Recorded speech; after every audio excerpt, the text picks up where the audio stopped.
नमस्कार दोस्तों, scholars study centre के ऑनलाइन प्लेटफॉर्म पर आपका हार्दिक स्वागत है, अभिनंदन है। आप देख रहे हैं the third I daily newspaper editorial show.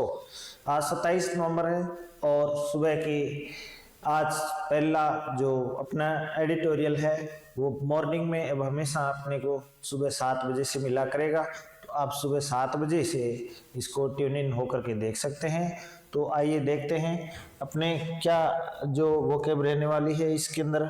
आज का जो टॉपिक है वो जो 27 नवंबर में हमने जो लिया है वो फूड को लेकर के है, जो क्लाइमेट चेंज और फूड सिक्योरिटी।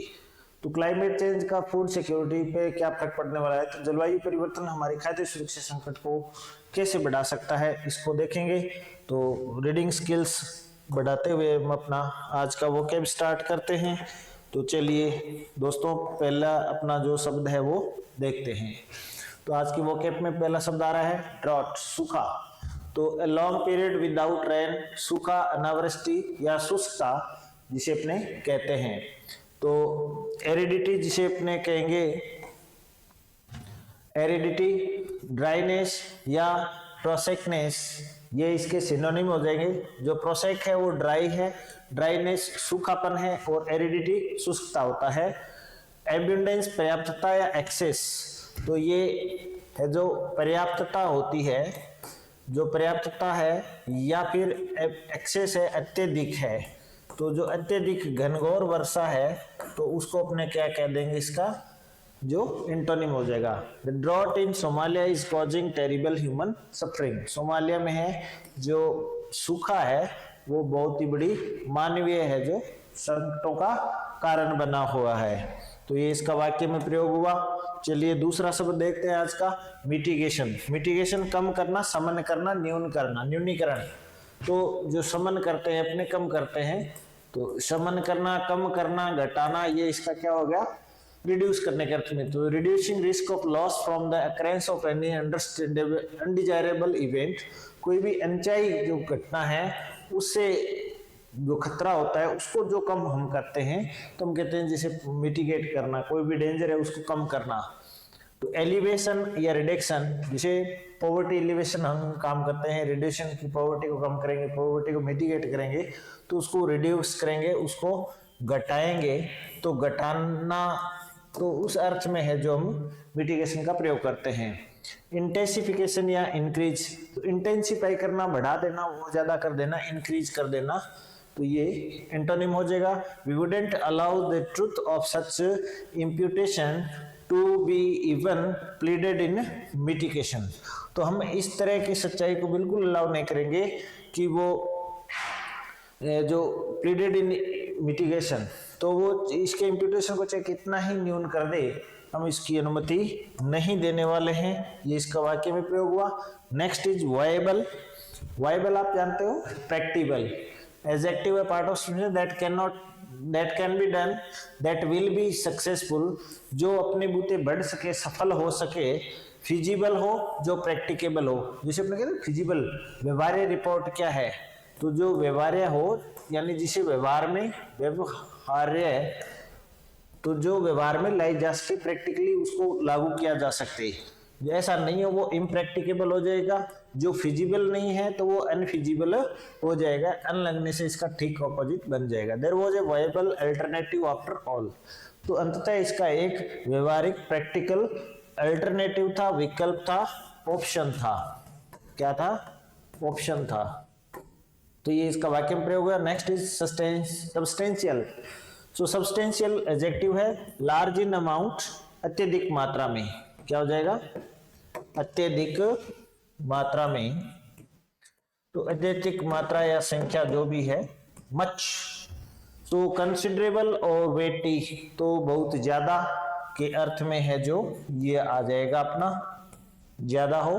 सो एंटोनिम इन लग जाएगा, इनसब्सटेंशियल या वर्थलेस। तो लेस लग वर्थ तो उपयोगी हो गया, लेस लगने से कम उपयोगी हो गया, तो कम महत्वपूर्ण हो गया, इनसब्सटेंशियल हो गया, ये अपोजिट हो जाएगा। ए सब्सटेंशियल अमाउंट ऑफ कैश, काफी ज्यादा अत्यधिक मात्रा में कैश बरामद किया गया। आपको पता ही है, Ganpati plaza. Okay. Enormously, enormously बहुत ज्यादा, विशाल, बहुत बड़ा एडवर्ब है। सो एक्सट्रीमली और वेरी मच, अत्यधिक, बहुत बड़ा, विशाल, तो ये एडजेक्टिव के अर्थ में भी आ सकता है, वास्ट और एक्सटेंसिव, विशाल। सो टाइनी और लिमिटेड, बहुत ही छोटा। So the cost of the work was enormous, काम की जो लागत थी बहुत ही विशाल थी। ओके, तो ये एडजेक्टिव के अर्थ में भी आता है। सो ऑटोनॉमी, स्वायत्तता, इंडिपेंडेंस और फ्रीडम, तो जो आपको ज्यादा फ्रीडम दे। सो इंडिपेंडेंट और सॉवरेन, स्वतंत्र या संप्रभु, स्वतंत्र या संप्रभु, इसका हो जाएगा synonym. Dependence, non self government, निर्भरता, निर्भरता इसका हो जाएगा विलोम शब्द। So they will require autonomy at later stages, तो उनको बाद वाली अवस्था में ज्यादा ऑटोनॉमी की, स्वायत्तता की आवश्यकता होगी। तो इंडिया में कई स्टेट से ज्यादा ऑटोनॉमी की मांग करते हैं। Juncture, a particular point in time, समय के अंदर कोई खास बिंदु, अवसर, तो ये मौका है, उसे हम कह सकते हैं जंक्चर। अपॉर्चुनिटी और ओकेशन, एडवांटेज या ब्लेसिंग, ये इसके एंटोनिम हो जाएंगे। So the investigation was at a critical juncture, तो ये जो जांच पड़ताल है, इन्वेस्टिगेशन है, ये बहुत ही नाजुक अवसर पर पहुंच चुकी है, तो पता नहीं ईडी क्या करने वाली है। Next is delicate, Komal, adjective है, इजी टू डैमेज और ब्रेक, तो बहुत ही नाजुक हो तो हम क्या कहते हैं कि चीज बड़ी डेलिकेट है। जैसे petals of rose are delicate, गुलाब की जो पंखुड़ियां हैं वो बहुत ही कोमल है। पेपरी, फ्रेगाइल या ब्रेकेबल, जो पेपर जैसा हो, बहुत ही पतला हो, कमजोर हो, वीक हो, फ्रेगाइल हो। फ्रेगाइल का मतलब होता है वीक, जो कमजोर होगा वो कोमल होगा, वीक होगा फ्रेगाइल होगा, और जो इजीली टूट जाएगा इसलिए ब्रेकेबल है। क्रूड है, जब कच्चा है, कोर्स इसके एंटोनिम हो जाएंगे, जो मोटा हो, भारी भरकम हो। ही हैड डेलिकेट हैंड्स, उसके हाथ बहुत ही कोमल है। ये वाक्य में प्रयोग हो गया। चलो जी आज का एडिटोरियल देखते हैं, क्या कहते हैं एडिटर्स। ये एक्सट्रैक्टेड एडिटोरियल है, ज्यादा लेंथी है, इसलिए थोड़ा इसको शॉर्ट किया गया है, तो मेन पैराग्राफ लिए गए हैं जो एक साथ हों।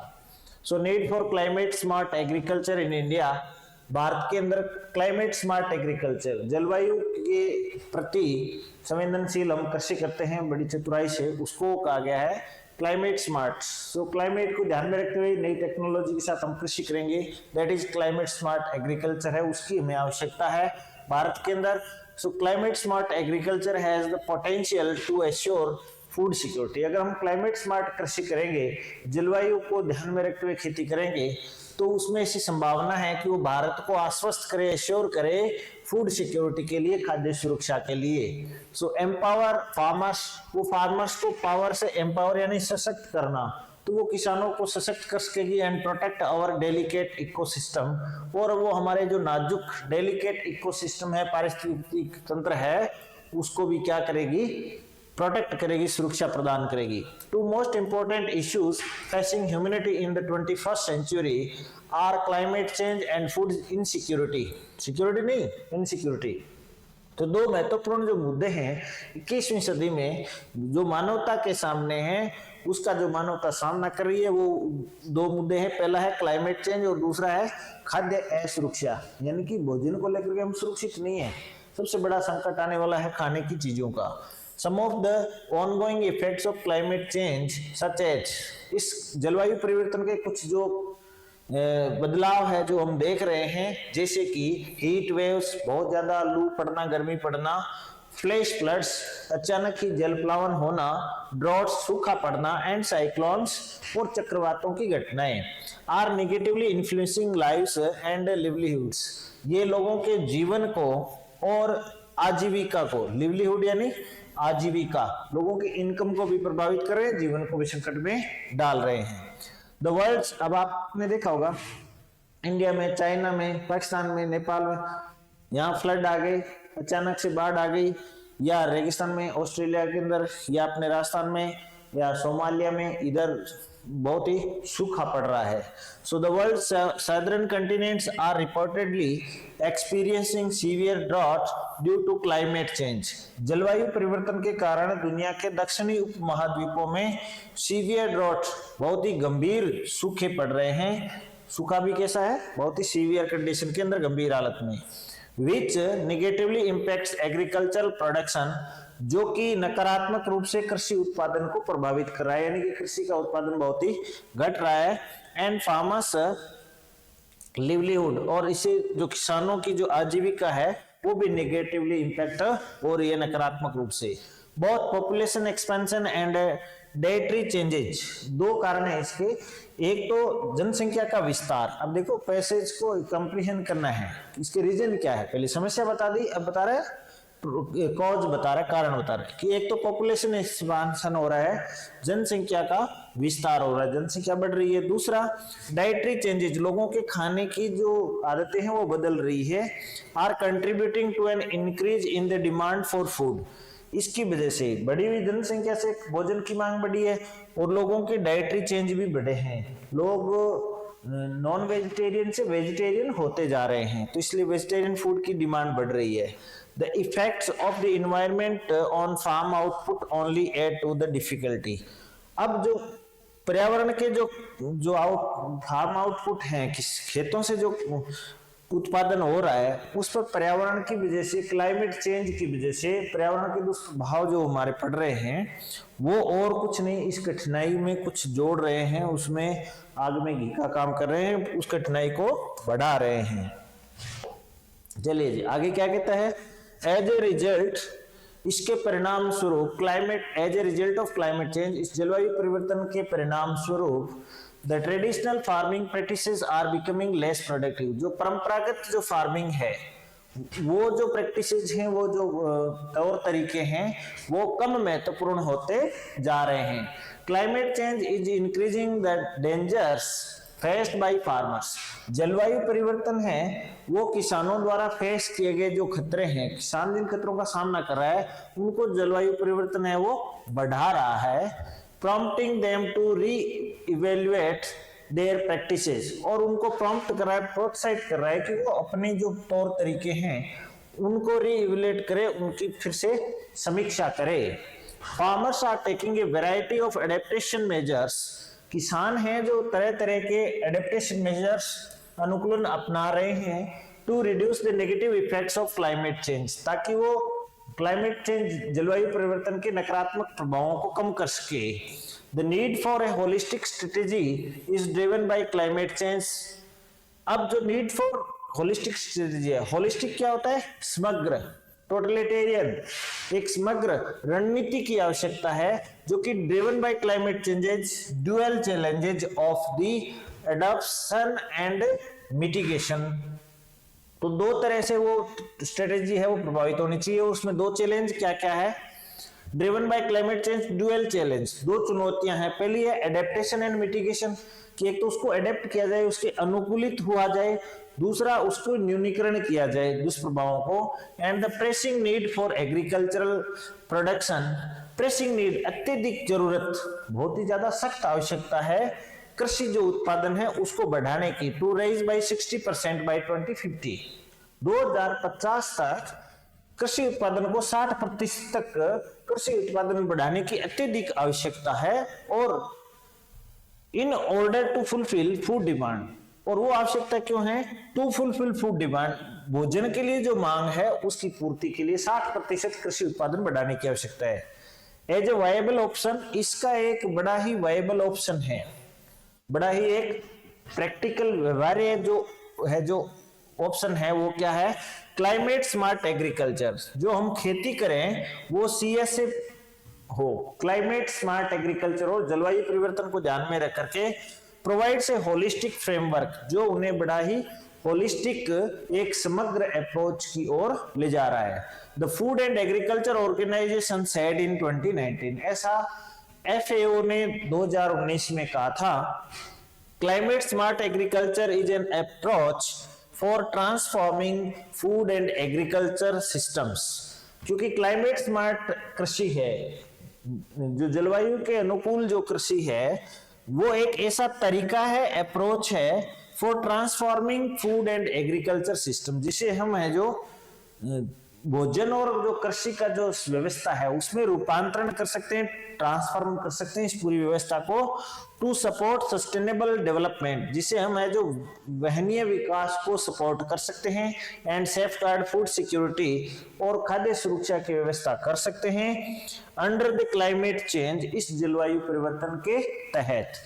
CSA कंप्रोमाइजेस 3 पिलर्स और ऑब्जेक्टिव्स, और जो क्लाइमेट स्मार्ट एग्रीकल्चर है यानी CSA है, इसके 3 पिलर है, 3 मुख्य आधार हैं। क्या क्या है चलिए देखते हैं। तो इसके 3 आधार कौन कौन से हैं? पहला है 1 number sustainably increase agricultural productivity. तो एक तो कृषि का जो उत्पादन है, कृषि का जो उत्पादन है उसको बढ़ाना है, और किस तरह से? सस्टेनेबल के साथ में वहनीय विकास करना है, ताकि विकास करते हुए, कृषि विकास करते हुए कोई पर्यावरण संबंधी दुष्प्रभाव नहीं हो, एंड इनकम्स, और हमारी आजीविका भी बढ़े। दूसरा, adapt and build resilience to climate change. दूसरा, हमें इस तरह की तरीके अपनाने हैं ताकि वो क्लाइमेट चेंज, जलवायु परिवर्तन के प्रति है जो प्रतिरोधकता को बढ़ा सके। एंड तीसरा है रिड्यूस और remove GHG, green house gases. GHG stands for green house gases. तो हमें जो ऐसा करते समय या तो बिल्कुल ग्रीन हाउस गैसेज को हटा देना है या कम कर देना है। ग्रीन हाउस गैस का जो इमिशन है, यानी जो हानिकारक जो गैसें हैं उनका इमिशन है जो कम से कम हो, वेयर पॉसिबल, जहां संभव हो। ये 3 बातें। Dimensions of climate smart practices include. अब देखो डायमेंशन यानी कि इसके आयाम क्या क्या है। तो क्लाइमेट, जलवायु के अनुकूल जो कृषि है, इसके क्या डायमेंशन हो सकते हैं, आयाम क्या हो सकते हैं, वो कौन सी बातें हैं जो इसमें इंक्लूड है, यानी CSA में क्या क्या आता है। एक तो आ गया वाटर स्मार्ट, जो वाटर स्मार्ट होगा वो CSA के अनुकूल है। वेदर स्मार्ट भी मौसम के अनुकूल हो। एनर्जी स्मार्ट, अच्छी ग्रीन हाउस एनर्जी हो। एंड कार्बन स्मार्ट प्रैक्टिसेस, कम से कम कार्बन उत्सर्जन करने वाली तौर तरीके हो। तो ये सारे के सारे CSA में डायमेंशन इंक्लूड हो गए। दे इंप्रूव प्रोडक्टिविटी, इससे उत्पादकता बढ़ती है।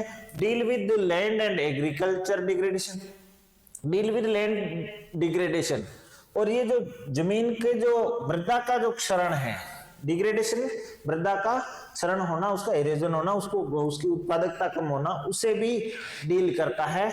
एंड इंप्रूव सॉइल हेल्थ, और मृदा की जो स्वास्थ्य है उसको भी इंप्रूव करता है। The future impacts of climate change on agricultural productivity could be substantial, और जो भविष्य में आने वाले जो जलवायु संबंधी जो परिवर्तन है कृषि की उत्पादकता संबंधी, वो बहुत ही सब्सटेंशियल, व्यापक हो सकते हैं। In India crop yield decline owing to climate change. भारत के अंदर जो कृषि उत्पादन है वो जलवायु परिवर्तन के कारण है, वो डिक्लाइन हो रहा है, घट रहा है बिटवीन 2010 टू 2039, 2010 से 2039 के बीच में। 2039 के बाद में फूड सिक्योरिटी का बड़ा संकट आने वाला है अपने यहाँ।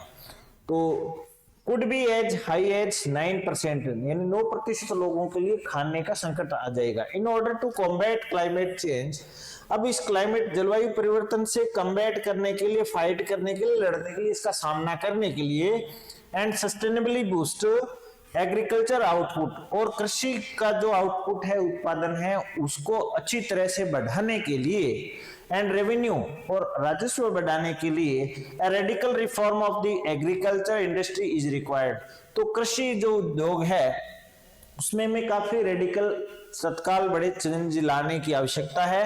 The United Nations sustainable development UNSD goals, तो यूनाइटेड नेशंस के जो सस्टेनेबल डेवलपमेंट SDGs है, सस्टेनेबल डेवलपमेंट जो गोल हैं कि हम वहनीय विकास के जो हमारे लक्ष्य हैं संयुक्त राष्ट्र संघ के, aim to end hunger and enhance environmental management, उनका उद्देश्य है कि हम हंगर को खत्म करें, भुखमरी को खत्म करें, और पर्यावरण का जो प्रबंधन है उसको बढ़ाएं। सो climate smart agriculture foundation, CSA का जो आधार है, is in achieving these goals, उनका उद्देश्य है कि हम इन लक्ष्यों को प्राप्त करें through sustainable agricultural development and rural development. तो एक सस्टेनेबल कृषि और ग्रामीण विकास के माध्यम से इन लक्ष्यों को प्राप्त करें, ऐसा संयुक्त राष्ट्र संघ का लक्ष्य है। The national action plan on climate change, climate change पर जो राष्ट्रीय कार्य योजना है, एक्शन प्लान है, नेशनल जो कार्य योजना है, एक्शन प्लान है क्लाइमेट चेंज पर, emphasises the role of climate resilient agriculture in India. वो कहता है कि क्लाइमेट जो जलवायु परिवर्तन है इसको रोकने वाली जो हमारी नीति है उस कृषि पर वो जोर देता है। And in India's adaptation measures, कि हम इन तरीकों से इसको रोकेंगे। सो प्रोग्राम सचेत, इसके अंदर कौन कौन से कार्यक्रम इंक्लूड किए हैं? पहला है सॉइल हेल्थ कार्ड स्कीम, एक है मृदा स्वास्थ्य कार्ड योजना जो अपने यहाँ प्रधानमंत्री मोदी जी ने 2019 में सूरतगढ़ से लागू की थी। Use precision nutrient management to optimise agriculture methods, तो ये सॉइल हेल्थ कार्ड है, मृदा स्वास्थ्य कार्ड योजना है। ये क्या करती है कि प्रिसीजन न्यूट्रिएंट मैनेजमेंट, सूक्ष्म पोषक तत्व है उनके प्रबंधन पर जोर देती है कि हम उनका ऑप्टिमाइज यूज करें इन एग्रीकल्चर मेथड्स, कृषि के तौर तरीकों में। So the concept of precision farming is still somewhat novel in India. तो ये जो प्रिसीजन फार्मिंग है, सूक्ष्म पोषक तत्वों का न्यूट्रिशन का प्रबंधन करना, ये भारत में थोड़ी सी नई तौर तरीका है, इसका सबको जागरूकता नहीं है। While certain private companies offer services, जबकि कुछ निजी कंपनियां ये सेवाएं उपलब्ध करवाती है, स्कोप ऑफ दीज इनिशिएटिव्स, इन पहलों के लिए वो स्कोप देती है, इज एक्सट्रीमली लिमिटेड, लेकिन ये बहुत ही सीमित है, बहुत ज्यादा नहीं है। सो कम्युनिटी सपोर्टेड एफर्ट्स, जन भागीदारी से थोड़े प्रयास किए जाएं तो क्लाइमेट स्मार्ट एग्रीकल्चर की वैल्यू है in minimizing and adjusting to the effects of climate change on agriculture is become widely acknowledged on a global scale। तो थोड़े थोड़े जन भागीदारी करेंगे तो जलवायु के अनुकूल जो कृषि है इसकी जो वैल्यू है वो धीरे धीरे हम व्यापक रूप से इसको है जो खतरों को कम करेंगे। And adjusting to the effects of climate change, जलवायु परिवर्तन के जो प्रभाव है उनके प्रति कुछ एडजस्टमेंट समायोजन हो जाएगा कृषि के अंदर। और ये व्यापक जागरूकता है जो वैश्विक स्तर पर ये जो लोगों द्वारा एक्नॉलेज की जा रही है, स्वीकार की जा रही है। There has been a worldwide uptick in the community supported agriculture efforts, वैश्विक स्तर पर कृषि के अंदर है जो एक सामुदायिक सहयोग की भावना है, जागरूकता है, वो बढ़ रही है, उसके प्रयासों में इजाफा हो रहा है। So these efforts are made in an attempt to create agriculture system, और ये एक ऐसा कृषि व्यवस्था को बनाए में, एक सिस्टम को बनाए रखने के लिए किए जा रहे प्रयास हैं जो कि कृषि की एक ऐसी व्यवस्था की रचना करे that are both resilient and environment friendly, जो कि पर्यावरण के जो नुकसान है उनको तो कम करे और पर्यावरण के अनुकूल हो, इको फ्रेंडली है जो मेथड्स हो, इस तरह के प्रयास किए जा रहे हैं। तभी हम है जो खाद्य सुरक्षा सुनिश्चित कर सकेंगे। सो इम्प्रूवमेंट्स इन एग्रो फॉरेस्ट्री, और उसके लिए क्या क्या आयाम है? एक तो कृषि वानिकी के अंदर हमें सुधार करना है, सस्टेनेबल वाटर मैनेजमेंट, वहनीय जल प्रबंधन करना है कि पानी का इस तरह यूज करें हम भी यूज कर सके और आने वाली पीढ़ियां भी उसे काम में ले सके। प्रिसीजन एग्रीकल्चर, इसमें है जो माइक्रोन्यूट्रिएंट्स हैं उनका है जो पोषक तत्वों का अच्छा मैनेजमेंट किया जाएगा कृषि के अंदर, यानी सॉइल हेल्थ कार्ड स्कीम का हम उपयोग करेंगे। All are concrete examples of CSS ideas in action. तो जो क्लाइमेट स्मार्ट एग्रीकल्चर है, सीएसए कृषि है, इसको इन एक्शन वास्तव में कार्य योजना में लागू करेंगे तो मैं न केवल जल प्रबंधन करना है बल्कि प्रिसीजन एग्रीकल्चर भी करनी है, यानी सॉइल हेल्थ कार्ड का प्रयोग भी करना है, जल प्रबंधन करना है और एग्रो फॉरेस्ट्री भी यानी कृषि वानिकी भी करनी है। And they are not limited by any one country, और वो एक देश तक सीमित नहीं होगा, ये सभी देशों में करना पड़ेगा। So CSA promotes crop diversification. CSA के तहत जलवायु के अनुकूल अगर हम कृषि करें तो ये इस बात को प्रोत्साहित करती है कि हम क्रॉप का डाइवर्सिफिकेशन करें, विविध प्रकार की खेती करें। यानी अपने राजस्थान में पहले कहते ना मोठ, बाजरा, ग्वार, ये 5 पंचमेल जो कृषि होती है, तो यानी विविधता भी होनी चाहिए खेती में और क्रॉप रोटेशन भी होना चाहिए, क्योंकि ये डाइवर्सिफिकेशन है। इसके साथ इंक्रीजेस वाटर एफिशिएंसी, जल की जो प्रभावशीलता है उसको भी बढ़ाना है। And integrates drought resident crop types, और साथ ही साथ जो सूखा रेसिस्टेंट है यानी कि कम पानी में होने वाली फसलें हैं उनको भी बढ़ाना है। All of which help lesson that disruptive effects of climate change. और ये सब क्या करेंगे, ये क्लाइमेट चेंज के जो व्यापक जो नुकसानदायक प्रभाव है उनको कम करेंगे। तभी आपने नाम सुना होगा आजकल मोटे अनाज को बढ़ावा दिया जा रहा है, क्योंकि वो क्या है, ड्रॉट रेजिस्टेंट है, कम पानी में होने वाली फसलें हैं। So the importance of CSS lies in its ability to increase agriculture output। और इसका महत्व है वो कृषि के अंदर, वो क्या है, कृषि का जो आउटपुट है उसको बढ़ाना है, while maintaining ecological sustainability। तो CSA के ये महत्व है, एक तो कृषि का उत्पादन बढ़ाना है और दूसरा हमारा जो पारिस्थितिकी की जो स्टेबिलिटी है, यानी कि पारिस्थितिकी तंत्र है उसमें स्थिरता को बढ़ावा देना है। दिस कोरिलेशन, ये जो सह संबंध है, is not only desired consequence, ये न केवल एक वांछनीय परिणाम है, but rather essential for long term food security, जबकि बल्कि ये क्या है, लंबी अवधि का जो हमारा खाद्य सुरक्षा की जो आवश्यकता है उसके लिए जरूरी भी है। And sustainable resource uses in a warming planet, और ये इस गर्म होते हुए हमारे पृथ्वी के ग्रह पर, इस पर क्या है, एक रिसोर्स का यूज है, संसाधनों का यूज है जो कि सस्टेनेबल होने चाहिए, वहनीय होने चाहिए, प्रैक्टिकल होने चाहिए, तभी हम इस ग्रह पर सही रह पाएंगे। तो हमारे पृथ्वी पर अस्तित्व के लिए भी ये जरूरी है कि हम CSA यानी कि क्लाइमेट स्मार्ट एग्रीकल्चर है जो करें। तो आपको क्या लगता है कि मैं CSA क्लाइमेट स्मार्ट एग्रीकल्चर अपनाना चाहिए कि नहीं चाहिए? तो मुझे तो लगता है ये बहुत सही है, क्योंकि क्लाइमेट स्मार्ट एग्रीकल्चर ही एकमात्र उपाय है जो हमें खाद्य सुरक्षा दे सकती है और साथ साथ जलवायु परिवर्तन से होने वाली चुनौतियों से भी निपटने में मदद कर सकती है। आपको क्या लगता है, आप कमेंट बॉक्स में जरूर बताएं। और अब जाने से पहले एक और सूचना आपको दे दूं, अपने सीकर सेंटर पर ऑफलाइन स्टडी स्टार्ट हो चुकी है, नए बैच चल रहे हैं। कल सोमवार को भी अपने सुबह 9 से 1 बजे तक ऑफलाइन है जो SSC GD और CGL के बैच चल रहे हैं। तो अगर आप कर रहे हैं तैयारी, तो अब आप शादी के सीजन है वो चलते रहेंगे, चुनाव वाला कार्यक्रम निपट गया, तो आप तुरंत कल है जो समय पर बैच में पहुंचिए और अपनी स्टडी को धार दीजिए, क्योंकि आपकी सफलता ही हमारी प्राथमिकता है। तो मिलते हैं कल क्लासरूम में, तब तक के लिए नमस्कार।